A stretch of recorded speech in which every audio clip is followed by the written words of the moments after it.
नमस्कार, Avon news TV में आपका स्वागत है। मैं हूं आपके साथ मेघा। देखते हैं स्पेशल रिपोर्ट में क्या है खास आपके लिए। माता बेटी बाई ट्रस्ट के तत्वावधान में विशाल गौ संवर्धन संकल्प कार्यक्रम भोपाल अयोध्या बाईपास में संपन्न हुआ। कार्यक्रम की मुख्य अतिथि पूर्व मुख्यमंत्री उमा भारती थी। मुख्य आयोजक अशोक त्रिपाठी थे। मुख्य व्यक्ति के रूप में मध्य प्रदेश सरकार में कैबिनेट मंत्री धर्मेंद्र लोधी, विधायक शीशपाल, विधायक प्रद्युमन लोधी, हिंदू उत्सव समिति के चंद्रशेखर एवं कई गणमान्य मौजूद थे। पेश है ब्यूरो प्रमुख अर्जुन कुमार की रिपोर्ट। गौ माता की जय, गौ माता की जय। बोलिए गौ माता की। कौन कौन गौ भक्त है, जरा हाथ उठाओ। कौन कौन गौ भक्त है, जरा बोलिए गौ माता की, गंगा माता की। आज के इस गोपाष्टमी के अवसर पर हम सबकी मार्गदर्शक प्रदेश की पूर्व मुख्यमंत्री और गौ माता और गंगा माता की भक्त परम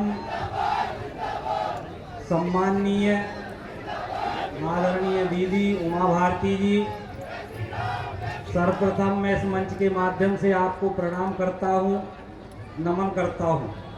कार्यक्रम में उपस्थित हमारे विधायक साथी आदरणीय प्रहलाद लोधी जी, हमारे आदरणीय प्रद्युम्न सिंह जी, मंचासीन सभी अतिथिगण,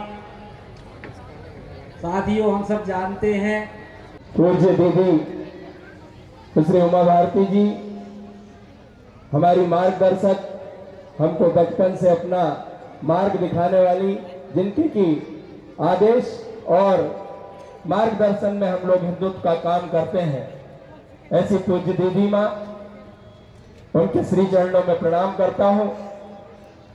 माननीय विधायक प्रभुत्व जी, माननीय मंत्री जी, मुन्ना भैया और सम्माननीय मंच को प्रणाम करता हूँ। पूज्य आचार्य वर्ग को प्रणाम करता हूँ। मैं मंच पर बैठी हमारी माननीय उमा भारती जी के चरणों में प्रणाम करते हुए और मंच को भी प्रणाम करता हूँ, गौ माता को भी प्रणाम करता हूँ। मेरे सामने बैठे हुए बुजुर्ग हैं, माता बहनें, नौजवान साथी, मैं सबको प्रणाम करता हूँ। मेरा प्रणाम सब स्वीकार करें। आज बहुत एक ऐतिहासिक काम होने जा रहा है। दीदी ने एक ऐतिहासिक कदम उठाया है। इस कदम से न तो सड़क पर हमारी गौ मिलेंगी, न हमारे किसान परेशान होंगे, न हमारे चलने वाले परेशान होंगे, न खेत वाले परेशान होंगे और इससे गौ माता भी बचेंगी। तो मेरे भाइयों, इस धर्म और पुण्य के काम में माननीय उमा भारती जी का हम सब हाथ से हाथ पर मिलाकर साथ दें और हम उमा भारती जी के पत्थरों पर चलने का काम करें। दोस्तों, आज संकल्प लेके जाएं, यहाँ से पैसे ले जाए, संकल्प लेके जाए, माता बहनें भी लेके जाए, हमारे नौजवान साथी भी लेके जाए कि इस कार्यक्रम को आगे बढ़ाने का काम करें और जगह जगह जाकर इसका प्रचार प्रसार करें ताकि हमारी देश की गौ माता सुरक्षित हो। बस मैं यही कहना चाहता हूँ आप लोगों से। बहुत बहुत धन्यवाद। हाँ, कई लोग कांग्रेस के भी बैठे हुए थे, लेकिन मैं एक बात बताऊंगी आपको। उस समय इंदिरा जी प्रधानमंत्री थी और साधु संतों ने संसद घेर ली थी। हजारों की संख्या में, लाखों की संख्या में साधु संत इकट्ठे हुए थे। अब साधु बेचारे भोले होते हैं, उन्हें पता नहीं होता कि संसद से कितने दूर रहना। अब वो अखाड़ों से चले आ रहे सीधे, और वे चिमटा ले भस्मी रमाए और खड़े हो गए पार्लियामेंट के सामने गेट पे। तो जब वो खड़े हो गए तो ऑर्डर दिया गया, तो रुके नहीं लाठी चार्ज से, तो फायरिंग कर दी गई और 400 साधु मरे थे जो सरकार ने स्वीकार करे थे। और वैसे कहते हैं हजारों मरे थे क्योंकि उनका आइडेंटिफिकेशन नहीं हो सका था। ये हुआ था 1966 में। इसलिए कांग्रेस की सरकार के समय पर एक प्रयत्न हुआ। मैं आज़ादी के बाद की बात बता रही हूँ। आज़ादी के पहले का तो मैंने आपको कहा कि राजा दिलीप के समय से, फिर शिवाजी महाराज के समय से, मतलब समय समय से कोई इतिहास चला आ रहा है। उसके बाद दूसरा प्रयास हुआ साधु संतों के द्वारा 2016 में, और संत इकट्ठे हुए। उस दिन बारिश हो गई, कीचड़ मच गया। आज भी मुझे यही लग रहा था। और बड़े बड़े संत, मैं इनके नाम नहीं लूंगी, जिनकी वजह से गौ की रक्षा हो पा रही है, जो गौ कथाएं करते हैं, गौ के लिए कथाएं करते हैं, ऐसे ऐसे महापुरुष इकट्ठे हुए और अंत में सरकार को ज्ञापन दिया। उसमें मुझे भी शामिल किया अमित शाह जी ने, राष्ट्रीय अध्यक्ष के नाते। और अंत में वो ज्ञापन सरकार के हाथ में गया और कुछ चेष्टाएं इसके लिए हुई। लेकिन मुझे क्या लग रहा है, यहाँ मध्य प्रदेश में तो बहुत कोशिश हुई है, उत्तर प्रदेश में भी हमारे योगी जी की सरकार के समय पे हुई है और अन्य जगहों पर भी हुई है। लेकिन जो चिंता की बात है कि इसमें समाज का जो योगदान होना है, उस योगदान में थोड़ा सा क्या करना है वाला भौचक्कापन है, थोड़ा सा कि करना क्या है।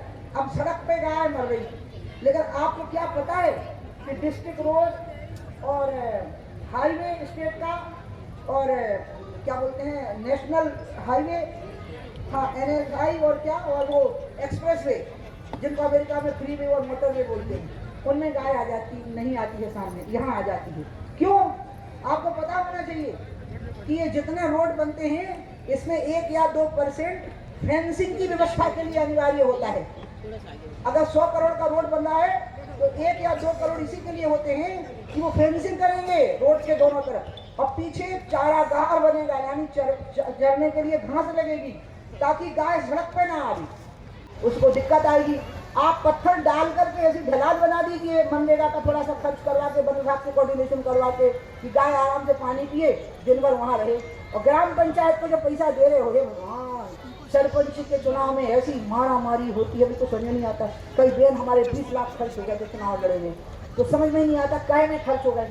अब जोन ने 20 लाख खर्च करे सरपंच के चुनाव लड़े में, उसने गंगा के किनारे दान तो किया नहीं है, तो वसूली करेगा ना फिर वो। ये क्यों है? पंचायती राज व्यवस्था में ये नहीं होना। इसलिए सरपंच को 300 गाय के ऊपर एक गौपालक के लिए 10,000 रुपया खर्च करना, और अगर 900 गाय है तो 3 गौपालक होना। अब वो सवेरे से टटकार के गाय को ले जाएगा गौचर के अंदर और शाम को वापस लाएगा। अब घर में जगह नहीं बची है गाय को बांधने की, तो उसको ग्राम पंचायत की खाली पड़ी जमीन पर अंकित करके दे दिया जाए कि इतनी गाय के लिए इतनी जमीन होगी, लेकिन शेड तुम्हें खुद बनाना होगा, और भूरे के लिए भी जगह उसको हो जाए।